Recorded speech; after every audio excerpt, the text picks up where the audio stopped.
One little nightcap, huh? You'll never make it home. Coffee? All right, come on.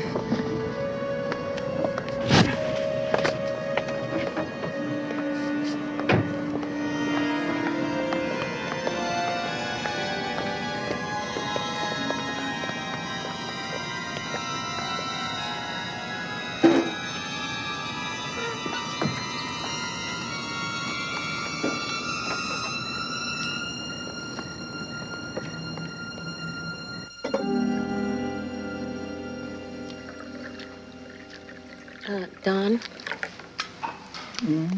You're overdoing the lecherous act. Enough is enough. But I haven't had anything. We'll work on it some other time.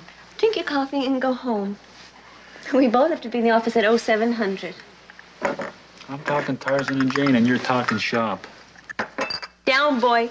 Drink the nice coffee. You know what it is? You are still hung up on Harley, right? If I were still hung up on Harley, we wouldn't have split up. Simple as that. Well, then, if it is as simple as that, then why don't I just spend the night? Because you haven't been invited. And that's not going to do you any good. Will you admit it? You are crazy about me. Now, will you come on and dance? Put this down. Come on. Oh, Don. Please. Forget about the Navy.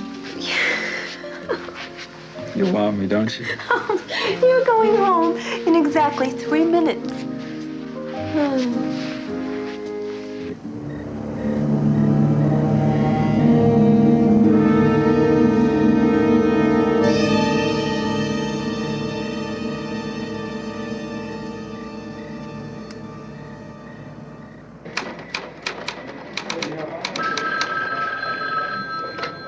Security, Lieutenant Brownell. Take it easy, we'll be right there. Harris, let's go.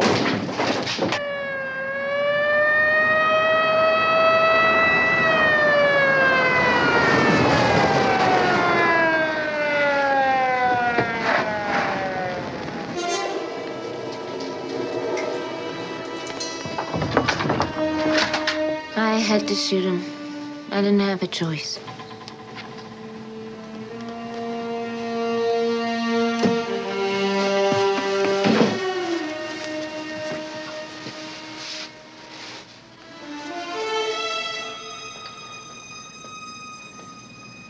He's dead.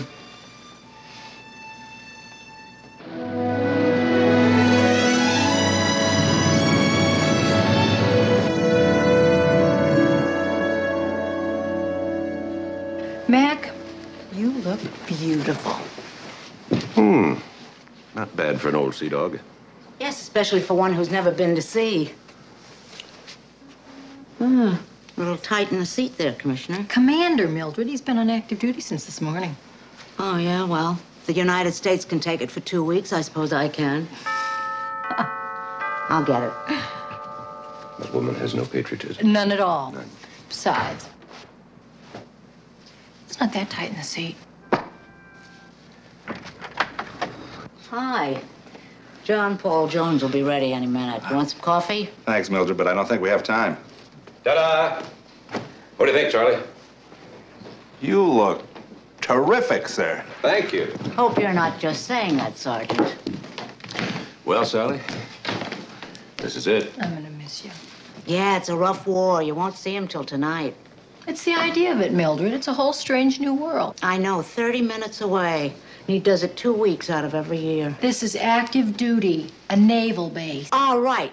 He sits in an office behind a desk, as opposed to the other 50 weeks of the year where he sits in an office behind the desk. There's no glamour in your soul, Mildred. Not an ounce. We of the Broom Brigade, Commander, Commissioner, take a different view of things.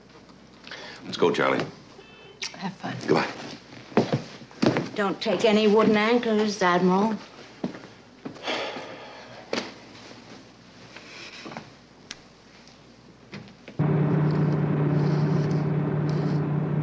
I hate to think how this stuff's gonna pile up while I'm gone. Well, why don't you do some moonlighting, sir? Drop by the office a couple of times a week.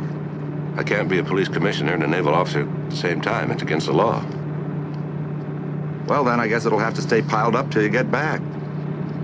On the other hand, I don't see why we couldn't meet a couple times, have lunch. No law against old friends having a friendly chat. Very good, sir.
Commander McMILLAN, reporting in.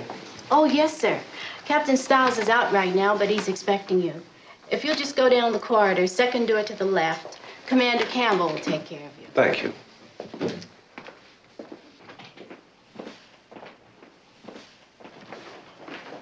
Commander McMillan. Yes?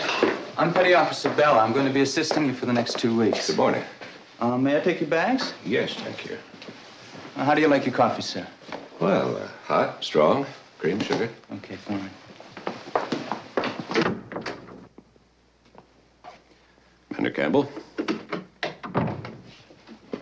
My name's McMILLAN.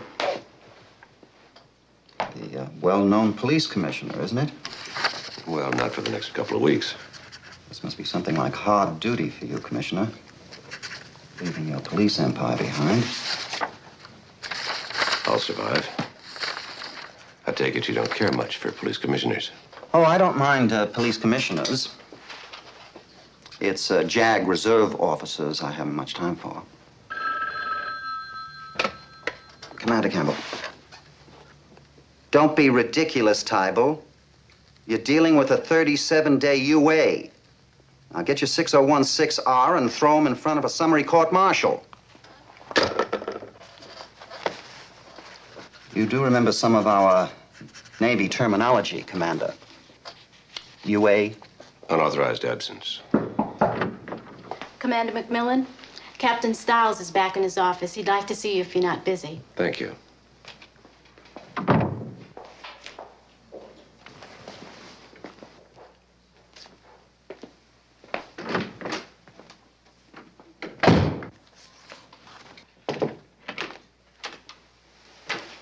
Captain. Mac, damn good to see you. Has it been a whole year? I was thinking the same thing, Captain. It's good to see you. Sit down. Thank you. How are things on the outside? Well, there are more good guys than there are bad guys. We're hanging in there. Well, the same here. We get busy, we get quiet in waves. I guess it's probably tied into a full moon. Mac, these little tours of duty must be kind of dull. How would you like something challenging this time?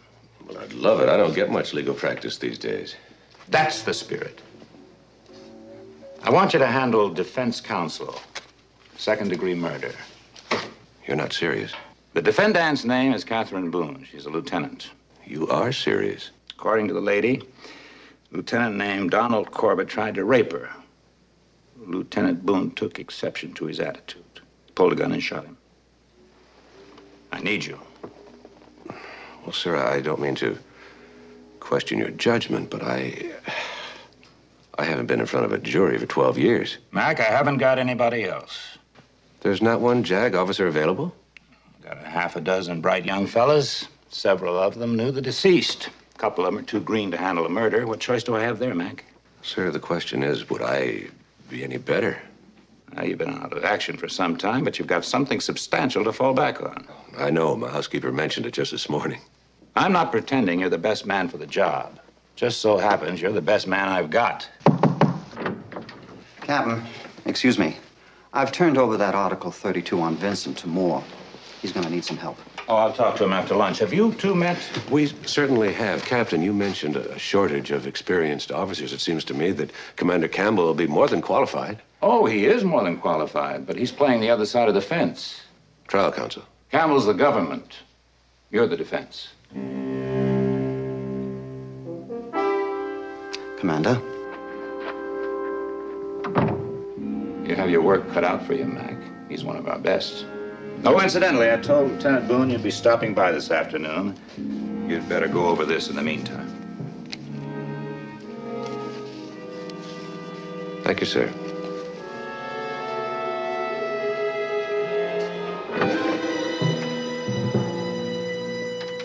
He wouldn't go. He became mean and vicious. I couldn't believe it was the same person. He said I'd been teasing him all night and he wasn't going to stand for it any longer. Said he was going to take what he wanted. He started hitting me and tearing at my clothes. Then he slammed me back against the desk and he said if I didn't cooperate, he was going to have to get rough with me. I don't remember how it happened, but I must have reached in the drawer because suddenly the gun was in my hand. I didn't want to shoot him. I just wanted to frighten him, but he kept coming toward me, and then the gun went off, and why did it happen, Commander? I didn't want it to happen. I mean, was I right? Did I have a choice? I don't think so. But that's what we'll have to convince the court. Now, let's see, you and Lieutenant Corbett worked in supply, became friends, but you didn't begin dating until a few weeks after your separation from your husband. Is that correct? Right. What was Lieutenant Corbett like? Oh, he was warm, outgoing, uninhibited. He had a way of saying provocative things, so that they didn't really sound provocative. They sounded playful, good-humored. How did he act that night? Anything different? Not really. He was always terribly presumptuous, not terribly subtle. He kept saying, if we're going to wind up spending the night together, why put up a fuss? Well, how much of a fuss did you put up? I mean, was he usually physically aggressive? In a way, he was. He kept touching me, and I kept pushing his hand away, but he didn't take Don very seriously. Well, yes, Lieutenant, but at the risk of sounding callous, we can't build a case on Lieutenant Corbett's good nature. Now, let me tell you again, I have been out of practice for quite a few years, and you do have the right to hire a civilian attorney. You also have the right for additional counsel from the Navy or any other branch of the service. Captain Stiles explained that to me, and I told him I wanted to have the chance to talk to you before I made up my mind. I have, if you'll take me. Well, looks like we're stuck with each other. Lieutenant, if you will excuse me, I have about a dozen years to catch up on. Please make it Kid. And thank you, sir. Goodbye, kid.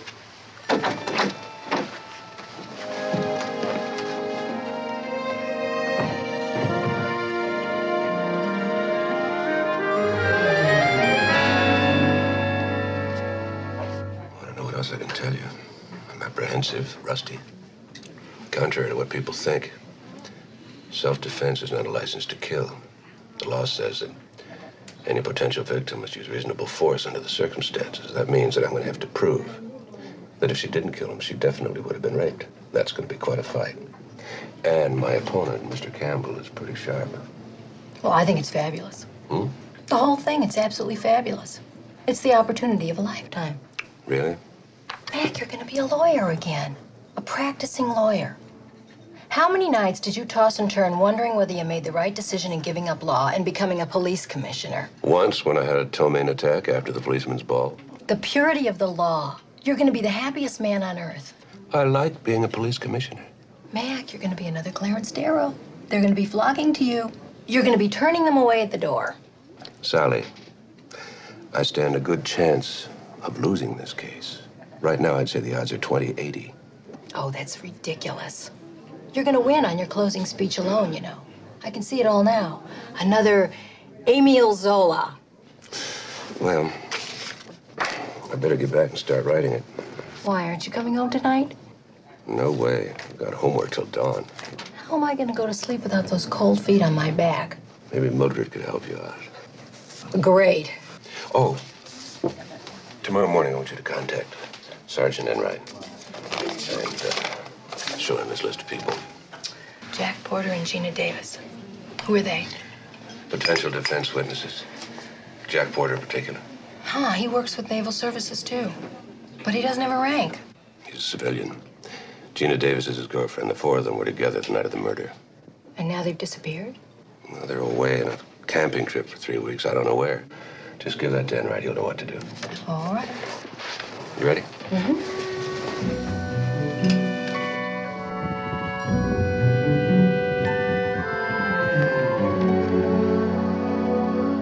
Bell.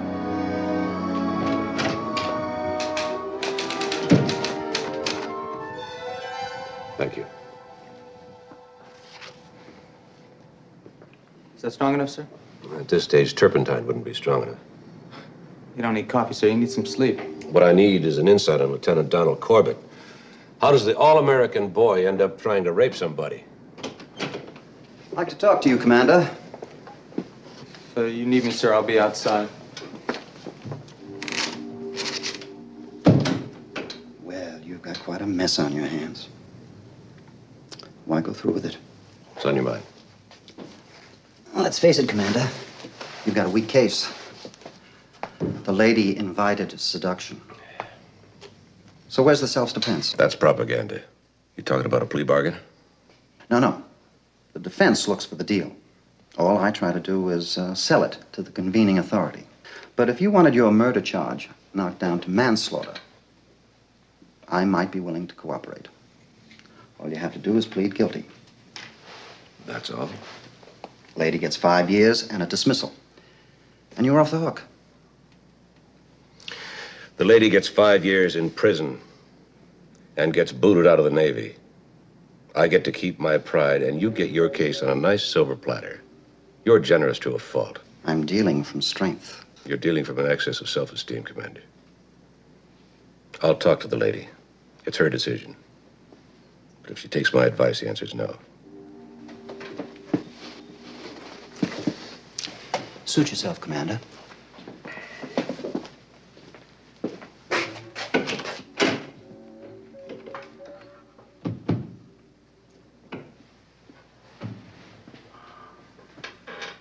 If you ask my advice, the answer's no. I don't know. Maybe I should. Sure, if you set out to murder him. But you didn't. It was self-defense. I guess I'm just panicking. You're just reacting to Campbell's scare tactics. It's cheap intimidation. Don't. Look, kid, I know it isn't going to be easy, but we are going to prove that Corbett attacked you without provocation and placed your life in jeopardy, okay?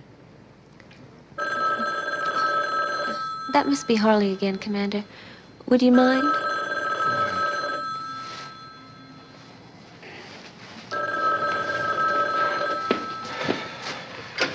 Hello? Oh, yes, Commander. This is Stuart McMILLAN, Kids Defense Counsel. Well, I'm afraid she's busy right now. Yes, of course, I'll tell her. Goodbye. I wish you'd talk to him, kid. I mean, separation or not, he's your husband. And he's concerned. I can't talk to him or see him right now. I feel so clumsy about everything. I'll be at my office if you need me. Commander? Yes? Yes? Thanks for everything. Bye, kid.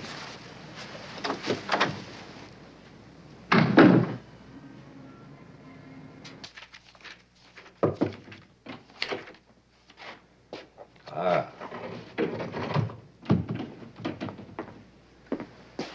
Thank you. I just tried again, sir. Still nobody's home. That's a hot one. I go to court in a couple of hours. My wife's missing, not to mention my housekeeper. Maybe they just went out shopping, something like that. Mrs. McMILLAN, for one, does not rise with the dawn bell. Commander McMillan's office. Got it, thank you. Time's confirmed, sir. Court convenes at 10:00.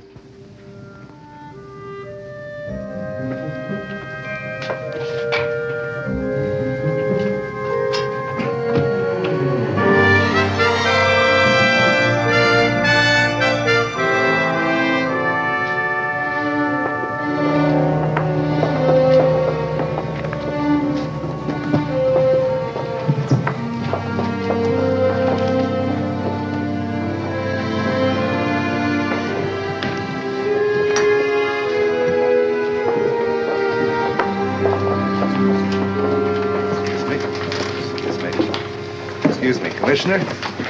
Hi. Took the day off. I wouldn't miss this for the world, sir. Charlie, what did you find out about Jack Porter? Who? Porter? Jack Porter.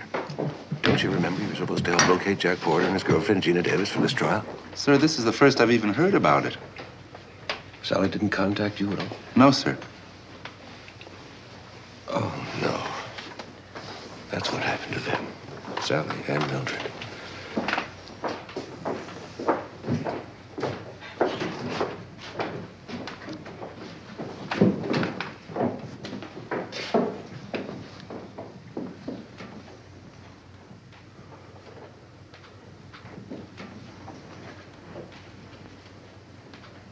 All rise.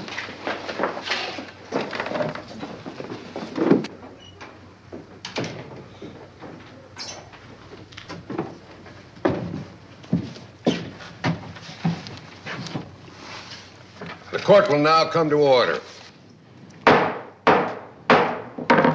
This court will now come to order. All right, Catalona, what's this all about? Well, the accused ran the stop sign, north end of Tompkins Bridge, Your Honor. Mrs. Sally McMillan. How do you plead? Not guilty, Your Honor. Give him the $2, sweetie. Who's she? She is the eyewitness to the supposed perpetration, Your Honor. What? She was in the car, Your Honor. Oh. If I may be permitted my opening statement at this time, Your Honor. A simple citizen is not on trial here, but rather the entire judicial system. Mrs. McMillan, will you give him the $2? The prosecution rests its entire case on the stop sign at the north end of Tompkins Bridge. Now, is that substantially correct? Substantially. Well, then by what tangled logic does this misguided public servant put me under arrest? There is no stop sign at the north end of Tompkins Bridge. She's crazy, Your Honor. Pay the fine. I object, Your Honor. That is libel. If it was anything, it'd be slander, Mrs. McMillan, which it isn't, because that's not what we're here for. You sure about that sign, Sheriff? I nailed them myself last winter, Your Honor. Well, then you did a poor job. It's not there now. Regis, you still got that awful thing with the sawed-off muffler outside? Yes, sir. This court hereby appoints you a special committee to check on the sign. Yes, sir.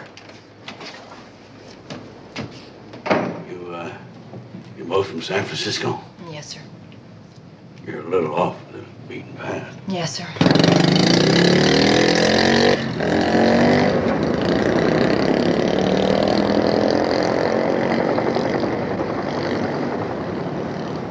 Vacationing? No, Your Honor, actually, we're looking for someone. Maybe you might be able to help us. It's a Mr. Jack Porter. He's, traveling with a friend, Your Honor, if you know what I mean. Gina Davis. I thought they were married. You know them? Maybe you could help us find them. It's really important. Well, sure. I mean, he was right up at the grocery store. I believe that's his Jeep out there. As a matter of fact, they're coming there right now. Your Honor, do you think I could talk with him for a moment? I suppose so. Mr. Porter? Jack Porter? Yeah. Do you think I could talk with you for a moment? Okay. Hi, my name is Sally McMILLAN. I've been looking all over for you two. Do you know about Don Corbett? Corbett, yeah. What about him? He's dead.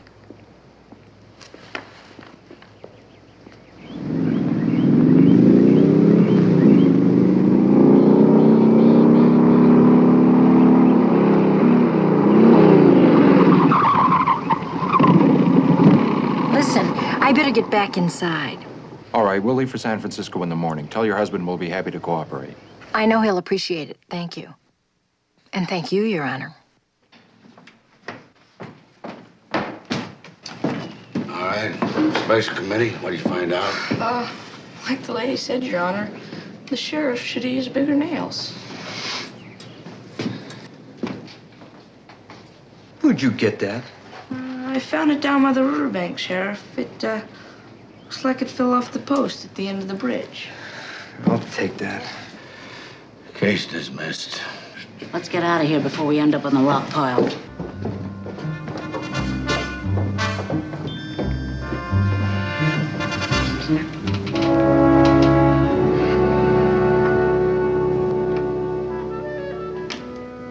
Is this the gun, Lieutenant?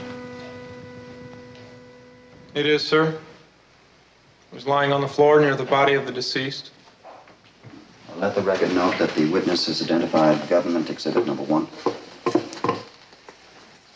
Lieutenant Brownell, let's get back to the call you received. Could you describe the accused's tone of voice over the telephone? It was kind of a monotone, sir. Not excited or irrational? No, sir. Would it be fair to describe the accused's voice as calm? Yes, sir, it would. No further questions. Your witness, Commander. Lieutenant Brownell, after entering Lieutenant Boone's house that night, did you speak to her? Yes, sir, I did. Could you describe her tone of voice then? That was about how she looked, sir. Kind of dazed. Would you call it a monotone? Yes, sir, I believe you could. Did she slur any of her words? No, sir. Could you describe her voice as calm? Yes, sir, I believe you could. The same calm and rational voice you heard over the telephone? Yes, sir. And yet you describe her voice and her appearance when you spoke to her in person as dazed. Is that correct? Yes, sir. Then, in your opinion, her voice was dazed when she called you in the security office. Is that correct?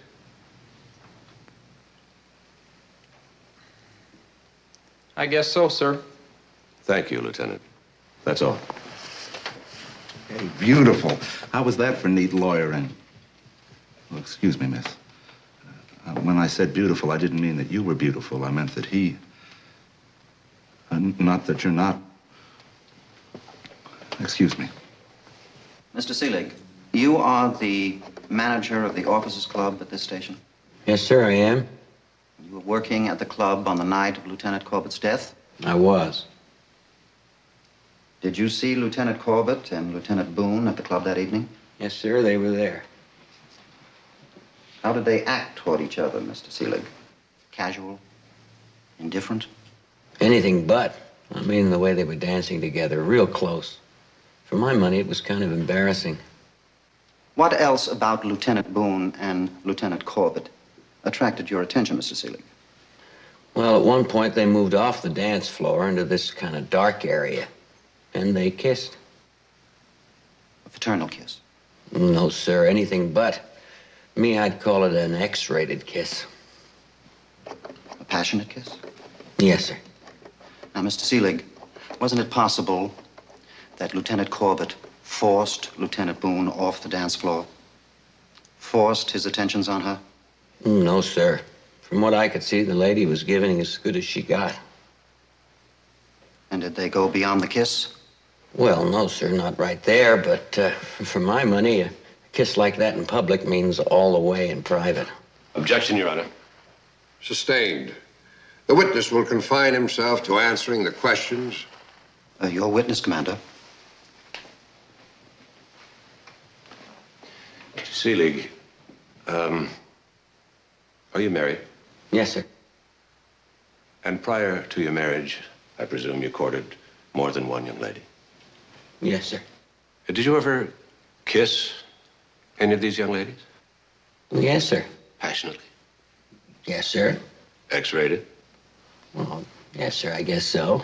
And did you have affairs with every one of these X-rated young ladies? Objection, Your Honor. Irrelevant. The witness's premarital sexual prowess has no bearing on this case. Your Honor, the witness has inferred that the accused's participation in a kiss constituted an invitation for seduction. I'd like to prove it otherwise. Objection overruled. Mr. Seelig, did you have affairs with all these young women? No, sir. Well, isn't it possible then that the accused, along with some of your young lady friends, was willing to enter into an X-rated kiss without inviting her partner to go all the way? I guess so. Could you speak a little louder, sir? I guess so. Thank you.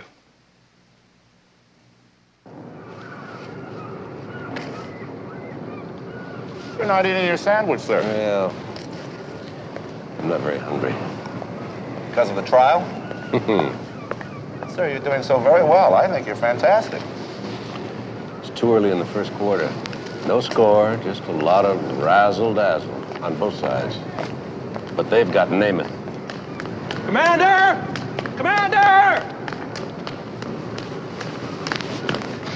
Commander, What is the wife is on the phone. Where is she? She's out of town somewhere, sir. I heard the coins dropping in the machine.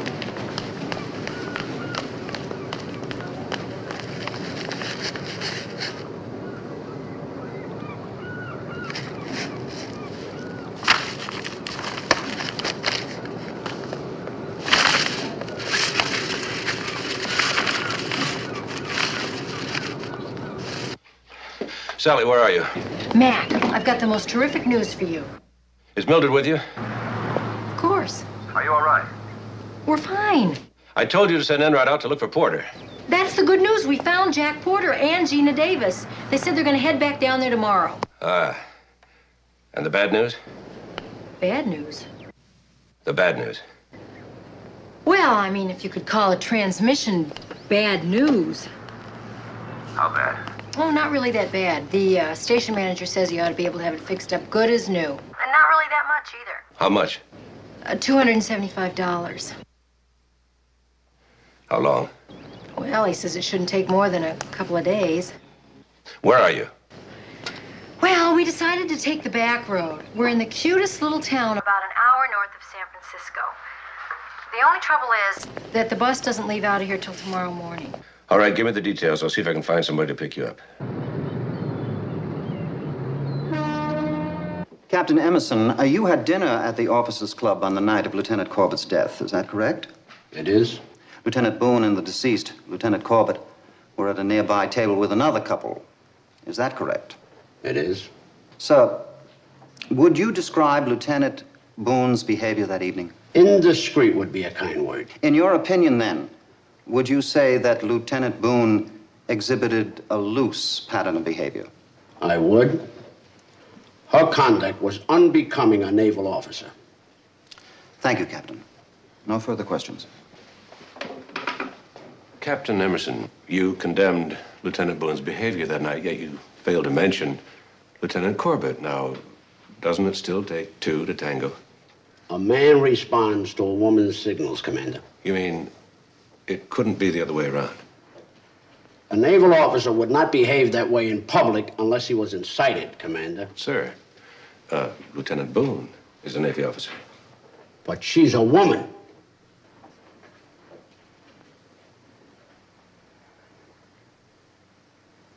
Oh, I see what you mean. She couldn't help being a woman first and an officer second. You want to say it that way? Yes. Thank you, sir. Is that it? Oh, yes, that's it. Friendly? They were a lot more than friendly. See, I waited on their table at the club, so I kind of had a front row seat. Would you say that Lieutenant Boone and Lieutenant Corbett were openly affectionate? Like a couple of puppies. Corbett's hands were roaming and the lady wasn't putting up that much of a fight. During the course of the evening, while you were serving drinks, Miss Farrell, did you overhear any of their conversation? Yes, I did. What did you overhear, Miss Farrell? Well, at one point, I heard Lieutenant Corbett lean over and say, let's get out of here and go get a room and lock ourselves up for a couple of days. Did you hear Lieutenant Boone's reaction? I sure did. She said, why waste the money, Don? Why don't you just move into my place? Thank you, Miss Farrell. Your witness, Commander.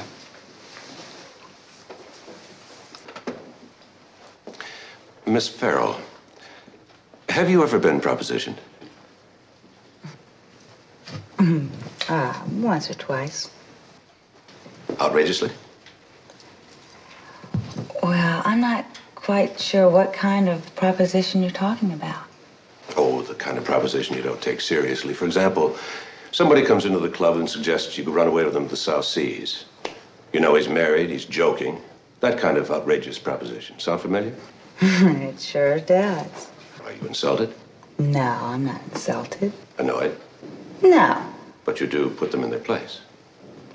Oh, it's not a question of putting them in their place. I mean, not if they're not serious to begin with.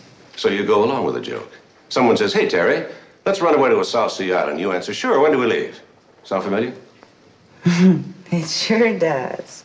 Friendly sarcasm. Yeah.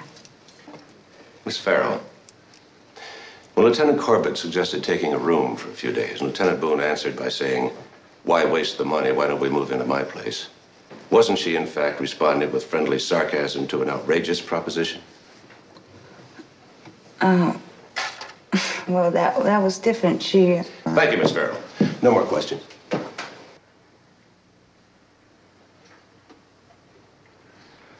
You must step down, Miss Farrell.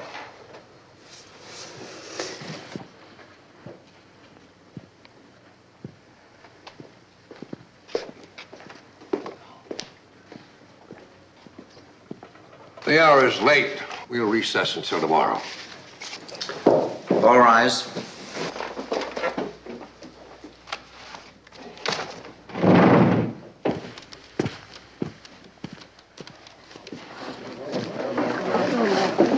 See you in the morning, kid.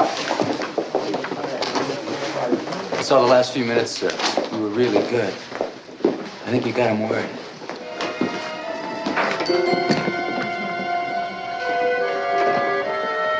Yeah.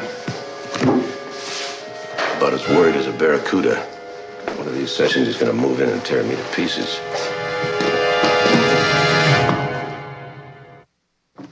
Lieutenant Reese, you double dated with Lieutenant Corbett on 3 separate occasions, is that right? That's right. Did you ever personally observe Lieutenant Corbett make advances to the young ladies that he dated? Well, yes. And did you detect anything dangerous in these advances? The actions of a sexual psychopath? Objection, Your Honor. The witness is hardly qualified to discuss the psychological aspects of Lieutenant Corbett. Sustained. How did the women react to Lieutenant Corbett? They liked him. Oh? They didn't fear for their physical well-being? No. Thank you, Lieutenant.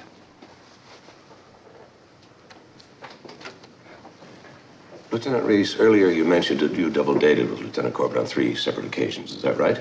Yes, sir. And was Lieutenant Corbett accompanied by the same young lady each time? No, sir. He dated the same girl on 2 of those occasions. 2 different young ladies in all? Yes, sir. Did he know these young ladies well? Pretty well, sir. Well enough to be having affairs with them? Objection, Your Honor. Irrelevant. Your Honor, trial counsel himself has anticipated the defense. It is he who placed the sexual mores of the accused at issue in this trial. Would he now deny me the right to cross-examine on an issue of his making? Overruled. The witness may answer the question.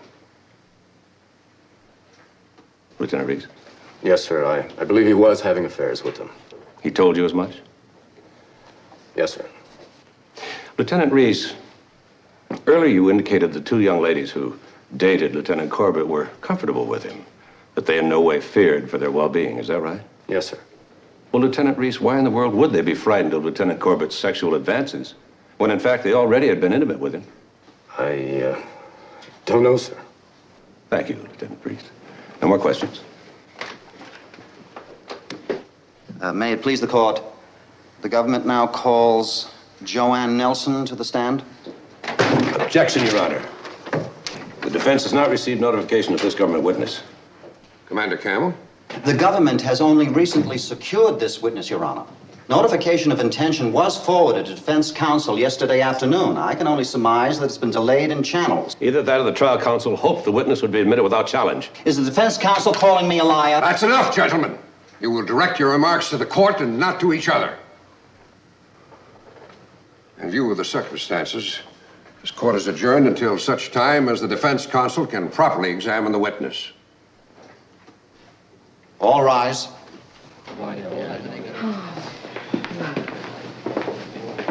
Well, he sure pulled a fast one, didn't he? Just as annoyed at myself. I couldn't locate Joanne Nelson. Campbell did. We could talk to her.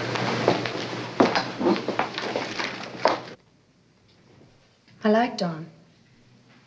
I liked him very much.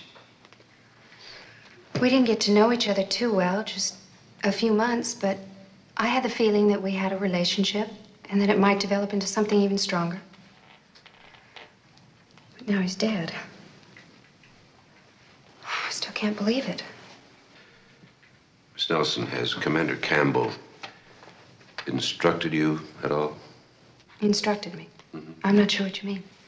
Well, I mean, has he discussed particular questions and possible responses from you as a witness?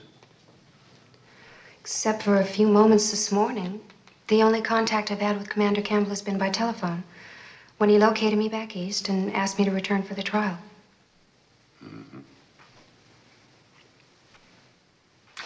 Well, thank you, Miss Nelson. Well, then, you dated Lieutenant Corbett half a dozen times or more. Is that right, Miss Nelson? Yes, that's right. What did you do on these dates, Miss Nelson? Well, we went to the movies once or twice. We had dinner out, that sort of thing. Did you and Lieutenant Corbett have an affectionate relationship? Well, I suppose we were normally affectionate for the amount of time we knew each other. Held hands? Yes. Kissed? Yes.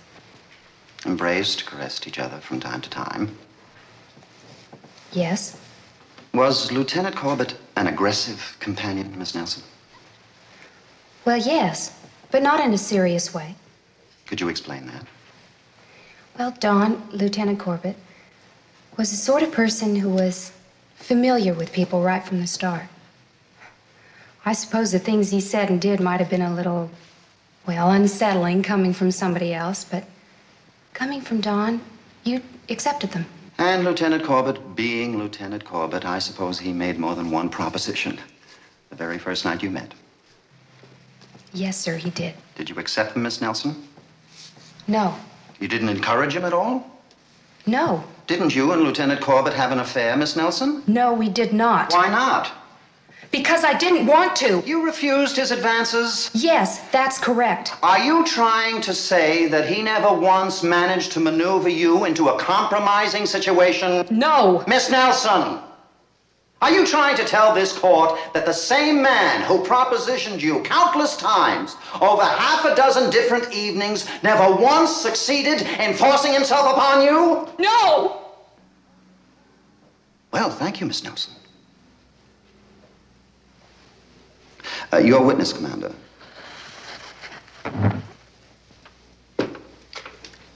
No questions. We didn't do too well on that one, did we? Well, he can't even cross-examine her without making it worse. Your Honor, the government rests. Very well. I think that does it for today. Court stands in recess until 0800 tomorrow morning.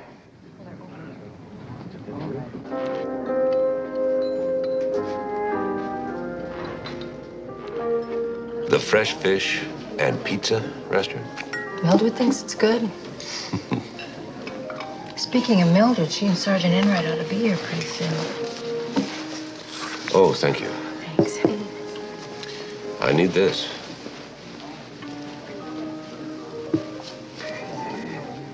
You look so down. I took a beating today. I know. Joanne Nelson. Campbell used her like a booby trap. I saw it coming. Oh, well, that was today. Tomorrow you start your defense. You're gonna run over him like a tank. Some tank. How do I prove self-defense? I seem to recall something about reasonable doubt. They're the ones that have to prove murder. Thank you, loyal cheering section. I really must go. I'll grab a couple of sandwiches on the way. Mac.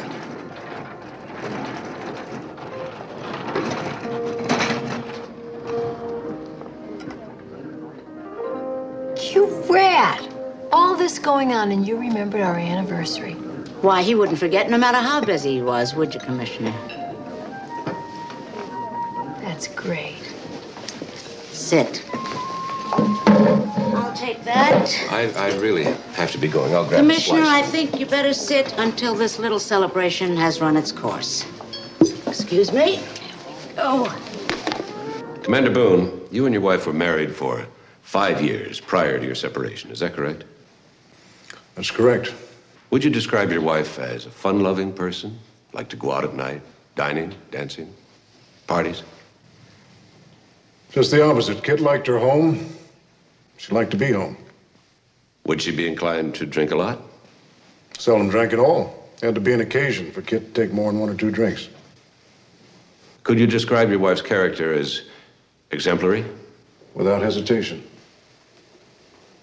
What was her general reputation in the community? I don't know anyone who had a bad word to say about Kit.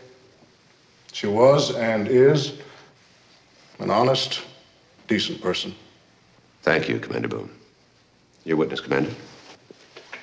Commander, you and your wife have been separated for the past 2 months, is that correct? That's correct. What was the cause for the separation, sir? Objection, Your Honor. The trial counsel's question exceeds the scope of direct examination. Overruled. Why did you and your wife separate, Commander? We weren't getting along. Can you be more specific? She wanted to work to stay in the Navy. I wanted her at home. Was this a conflict?